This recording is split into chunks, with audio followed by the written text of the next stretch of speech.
یرزقہ من حیث لا یحتسب، وہ وہاں سے دیتا ہے جہاں سے بندے کو گمان بھی نہیں ہوتا۔ تو توکل اللہ پر قائم کیجئے گا، کاروبار ضرور کیجئے گا۔ توکل یہ ہے کہ آپ وہ کام ضرور کریں لیکن کہیں کہ یہ میرے کام کا نتیجہ نہیں مجھے مل رہا، یہ میرے اللہ کا فضل مجھے مل رہا ہے، تو پھر دیکھنا کہ اللہ تعالیٰ کیسے راستے کھولتا ہے۔ تو جب انسان اللہ کے فضل پر توکل قائم کر لیتا ہے تو پھر کام کاج ضرور کرتا ہے لیکن اس کی زندگی کی جو ٹینشن ہے وہ ختم ہو جاتی ہے۔ بندہ کہتا ہے کہ یہ ہے تو میں کرتا ہوں، تو یہ نہیں ہوگا تو یہ نہیں ہوگا، بس وہ جتنا کر سکتا ہے وہ کرے، باقی چھوڑ دے اس پہ، تو پھر وہ خزانہ غیب سے نصیب فرمائے گا۔ اچھا، حضور علیہ السلام نے ایک اور چیز ارشاد فرمائی، بلکہ اپنی امت کے لیے دعا دی، اللہم بارک لامتی فی بکورہا، اے اللہ میری امت کے لیے صبحوں میں برکتیں ڈال دے۔ جو کام صبح کیے جاتے ہیں ان کاموں میں بڑی برکت ہے، جو کام جو ہے وہ دیر سے کیے جاتے ہیں، رات کو کیے جاتے ہیں، دوپہر کے بعد کیے جاتے ہیں، ان میں وہ برکات نہیں رکھی گئی جو حضور کی دعا سے صبح کے کاموں میں برکت رکھی گئی ہے۔ تو اس لیے آپ اپنے کام کاج میں جو ہے وہ صبح کو اس کا آغاز کیجئے، پھر دیکھنا کہ برکتوں کے قافلے کیسے اترتے ہیں، اس لیے کہ میرے حضور کی دعا کبھی مسترد نہیں ہوتی۔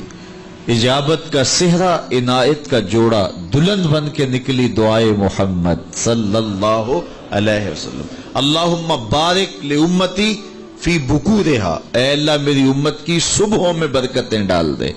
تو جو کام صبح کے وقت کیے جاتے ہیں اس میں برکت رکھی گئی ہے۔ اگر آپ چاہتے ہیں کہ ہم آسودگی حاصل کریں تو پھر اپنے کاموں کا آغاز صبح سے کیجئے۔ اللہ اکبر، اس کی برکات آپ کو نصیب ہوگی۔ اور ایک اور بات ارشاد فرمایا کہ جو چاہتا ہے کہ اس کی عمر میں برکت ہو اور اس کے رزق میں برکت ہو، دو چیزیں جو چاہتا ہے، جو یہ چاہے کہ اس کے رزق میں اور اس کی عمر میں برکت ہو، اور یہ ہر بندہ چاہتا ہے، تو میرے حضور نے فرمایا کہ وہ اپنے رشتہ داروں کے ساتھ سلوک اچھا کرے، صلہ رحمی کرے۔ بعض اوقات ہوتا ہے کہ وہ رشتہ داروں کا رویہ اچھا نہیں ہوتا۔ میں آپ کو بتاؤں کہ سب سے بہتر صدقہ کون سا ہے؟ سب سے بہتر صدقہ وہ ہے جو ناراض مفلس رشتہ دار کو دیا جائے، سب سے افضل صدقہ، چونکہ اس میں نفس شامل نہیں ہوگا۔ بندہ کہے گا آپ شریکوں کو دیں، یہ پہلے ہمارے مخالف اور کھڑے ہو جائیں گے، لیکن وہ کسی وجہ سے وہ ہو مجبور گئے، مفلس ہو گئے، تو جو مفلس مجبور ناراض رشتہ داروں کو صدقہ دیا جائے، اس میں نفس درمیان میں کھڑا نہیں ہوتا، تو وہ صدقہ اللہ کو بڑا محبوب ہے اور وہ سیدھا سیدھا قبول ہوتا ہے۔ تو جو یہ چاہے کہ میری عمر زیادہ ہو اور میرے رزق میں برکتیں ہوں، تو میرے حضور نے ارشاد فرمایا کہ وہ کیا کرے، وہ اپنے رشتہ داروں کے ساتھ اچھا سلوک کرے۔ صلہ رحمی کی تلقین کی گئی، اس سے آسودگی بھی نصیب ہوتی ہے اور یہ ایک اچھے معاشرے کی تشکیل کی ضمانت بھی ہے، اور اس سے رزق اور عمر میں برکتیں بھی نصیب ہوتی ہیں۔ اچھے اور صالح رزق کے لیے میں نے کل بھی ایک روایت آپ کے سامنے پیش کی تھی، وہ بھی علماء نے لکھی کہ دو بھائی تھے، ایک کام کاج کرتا تھا، دوسرا حضور کے پاس بیٹھا رہتا تھا۔ تو اس نے آ کے شکایت کی کہ حضور یہ میرا بھائی ہے، یہ میرے ساتھ کوئی مدد ہی نہیں کرتا، یہ آپ کے پاس ہی بیٹھا رہتا ہے۔ تو حضور نے فرمایا کہ شاید اللہ اس کے صدقے سے تجھے رزق دیتا ہو۔ تو جو دین کے لیے بھائی لگ جائیں، رشتہ داروں میں، اعزاء و اقربا میں، یا ویسے ہی طلباء کے لیے آپ اگر شامل ہو جائیں تو پھر وہ آپ کے کاروبار میں، رزق میں برکت کا سبب و ذریعہ ہو جائے گا۔ ایک اور چیز حضور نے فرمائی، حل تنصرون و ترزقون الا بدعفائکم، فرمایا تمہیں جو رزق دیا جاتا ہے اور بعض امور میں تمہاری مدد کی جاتی ہے، اور مشکل حالات ہوتے ہیں، حالات ٹال دیے جاتے ہیں، میرے حضور نے فرمایا تمہیں پتہ ہے وہ ایسا کیوں ہوتا ہے؟ حل تنصرونا و ترزقونا، تمہیں جو رزق بھی دیا جاتا ہے. بعض اوقات ایسا ہوتا ہے ایک بندہ بڑی محنت کرتا ہے نتائج نہیں ملتے، ایک بندے کی تھوڑی محنت ہوتی ہے لیکن دروازے کھلتے چلے جاتے ہیں. مشکل میں پھنس جاتا ہے، کوئی ایسا سبب لگ جاتا ہے کہ راستے کھل جاتے ہیں. تو بندہ کہتا ہے کہ پتہ نہیں یہ کیا ہوا. تو حضور نے فرمایا کیا جانتے ہو حل تنصرونا و ترزقونا، تمہاری یہ جو مدد ہوئی اور تمہیں جو رزق کی کشادگی عطا کر دی گئی یہ کیوں ہوئی ہے پتہ ہے؟ الا بدعفائکم، کہا تم معاشرے کے جن کمزور لوگوں کی مدد کی ہے یہ ان کی دعاؤں کا نتیجہ ہے. اپاہج، کمزور، لاچار، اراملہ، یتامہ، مساکین. یار جب کوئی شخص کسی یتیم کی مدد کرتا ہے اور ان کے گھر میں چولہا جلتا ہے تو عرش کا رب کتنا راضی ہوتا ہے. جب کوئی دکھیے کے کام آتا ہے اور اس کی اعانت کرتا ہے تو پھر وہ راضی ہو جاتے ہیں. غریب پھنسے ہوئے ماں باپ، گھر بیٹی جوان ہو رہی ہے اور بڑھاپے کی طرف اس کا رخ ہو رہا ہے اور ان کے پاس ہمت نہیں ہے کہ ان بیٹی کو اٹھا سکیں، تو کوئی صاحب ثروت چپکے میں جا کے ان کی مدد کر دیتا ہے کہ تیری بیٹی میری بیٹی ہے اور اس کو تو نے گھر کی دہلیز سے اٹھانا ہے. تو پھر وہ ایک دم خوش ہو جاتا ہے اور آسودہ ہو کے اس کا انتظام کرتا ہے اس کی شادی کا. تو کوئی جانتا ہے کہ اس بوڑھے ماں باپ کے دل سے کتنی دعائیں نکلتی ہیں اور اس جو ہے وہ بیٹی کے دل سے کتنی تمنائیں اور کتنی جو ہے وہ نیک جذبات ان اشخاص کے لیے ہوتے ہیں جو ان کی مدد کے لیے کھڑے ہوئے. تو کوئی اس کا وزن ہے؟ کوئی وزن نہیں کر سکتا کہ اللہ تعالیٰ اس کی برکت کتنی عطا کرتا ہے. تو میرے حضور نے ارشاد فرمایا تمہیں جو رزق دیا جاتا ہے، مصائب سے تمہیں بچا لیا جاتا ہے، آتی آتی تکلیف ٹل جاتی ہے، تمہاری نصرت دشمن کے مقابلے میں ہوتی ہے، حاسدین کے مقابلے میں تم کھڑے ہو جاتے ہو. فرمایا تمہیں پتہ ہے یہ تمہیں کیوں ایسا ہوتا ہے؟ فرمایا الا بدعفائکم، جو تمہارے معاشرے کے کمزور لوگ ہیں جن کی تم نے مدد کی، فرمایا یہ ان کی دعاؤں کا نتیجہ ہوتا ہے. ان کے اٹھے ہوئے ہاتھ اللہ کبھی خالی نہیں موڑتا ہے. اس لیے لاچار لوگوں کی، دکھی لوگوں کی، بے بس اور بے آسرا لوگوں کی مدد کے لیے کھڑے ہو جایا کرو.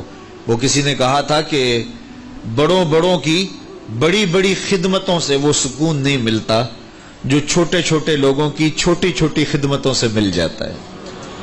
بڑوں کی بڑی خدمتیں بھی کریں تو وہ راضی نہیں ہوتے، لیکن چھوٹوں کی چھوٹی چھوٹی خدمتیں، یار غریب کو تو پیار سے کھڑا کر کے اس کے پشت پہ شفقت کا ہاتھ پھیر دیں تو وہ سارا دن خوشی سے گزار دیتا ہے کہ آج جو ہے وہ فلاں صاحب نے مجھے تکریم دی ہے، مجھے عزت دی ہے. تو میرے حضور نے فرمایا کہ تمہاری جو مدد ہوتی ہے اور رزق دیا جاتا ہے یہ تمہارے کمزوروں کی وجہ سے اللہ تعالیٰ تمہارے اوپر کرم فرماتا ہے.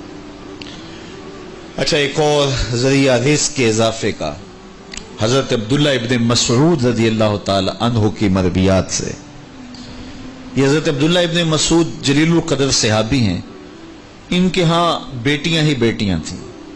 اچھا، جب ان کا آخری وقت آیا اور یہ بڑے سخت بیمار ہو گئے تو نزع کی سی کیفیت طاری ہو گئی تو حضرت عثمان غنی رضی اللہ تعالیٰ عنہ ان کا حال پوچھنے آئے. تو جب حال پوچھا، بیٹھے، گفتگو ہوئی، واپس چلنے لگے تو حضرت عثمان غنی نے اشرفیوں کی 2 تھیلیاں نکال کے حضرت عبداللہ ابن مسعود کو پیش کی. تو انہوں نے کہا کہ مجھے تو اس کی ضرورت نہیں ہے، میں تو اس دنیا سے جا رہا ہوں، تو یہ مجھے کیوں دے رہے ہیں؟ تو حضرت عثمان نے کہا کہ یہ آپ کی بیٹیوں کے لیے ہے، چونکہ آپ کی بیٹیاں ہی بیٹیاں ہیں تو یہ میں ان کے لیے پیش کر رہا ہوں. آپ کو تو واقعی ضرورت نہیں، دنیا سے جا رہے ہیں، تو یہ ان کے لیے ہے. تو حضرت عبداللہ ابن مسعود نے پھر تھیلیاں موڑتے ہوئے کہا کہ میری بیٹیوں کو اس کی ضرورت نہیں ہے، اس لیے کہ میرے حضور نے فرمایا تھا کہ جس کے پاس سورہ واقعہ ہو اس کو غربت تنگ نہیں کر سکتی. تو میری بیٹیاں رات کو سونے سے قبل 1 مرتبہ سورہ واقعہ ضرور پڑھتی ہیں، اس لیے تم میری بیٹیوں کے بارے پریشان نہیں ہونا، اللہ کے فضل سے انہیں غربت تنگ نہیں کرے گی، ان کے پاس سورہ واقعہ جو موجود ہے. تو یہ کسی ایسے ضرورت مند کو دو جس کے پاس سورہ واقعہ نہیں ہے. تو سورہ واقعہ کی تلاوت یقیناً رزق کی فراوانیاں اور رزق کی برکتیں حاصل کرنے کا ایک ذریعہ ہے، اور دروازے کھل جاتے ہیں اگر سورہ واقعہ کی تلاوت تسلسل کے ساتھ کی جائے۔ اس لیے اپنے معمولات میں سورہ واقعہ کو شامل کر لیجئے گا، اس کی برکات سے انشاءاللہ رزق کی فراوانیاں نصیب ہوتی ہیں۔ ایک اور ذریعہ رزق کا، اور یہ بہت آسان، شکا رجل الی رسول اللہ دیک المعیشۃ والفقر، حضرت سہل بن سعد الساعدی رضی اللہ تعالی عنہ کی مرویات سے ہے۔ ایک شخص حضور کی خدمت میں حاضر ہوا اور اس نے کہا میں کثیر العیال ہوں، ذرائع آمدن بہت تھوڑے ہیں، میرے لیے کچھ ارشاد فرمائیے۔ بچے زیادہ ہیں، ذرائع آمدنی تھوڑے ہیں، تو میں مفلوق الحال ہوں۔ تو اس نے اپنے فقر کا، اپنی غربت کا حضور کے سامنے قضیہ رکھا۔ شکا رجل الی رسول اللہ دیک المعیشۃ والفقر۔ آقا کریم نے اس کو جو وظیفہ بتایا وہ بالکل آسان ہے، آپ سب کو پہلے یاد ہے، لیکن اس پہ عمل کرنے شروع۔ قال اذا دخلت الدار فسلم علی، کہا جب گھر جائے تو گھر میں داخل ہونے لگے تو گھر والوں کو السلام علیکم کہہ دیا کرو۔ یہ وظیفہ شروع کر لو کہ جب بھی گھر جاؤ السلام علیکم۔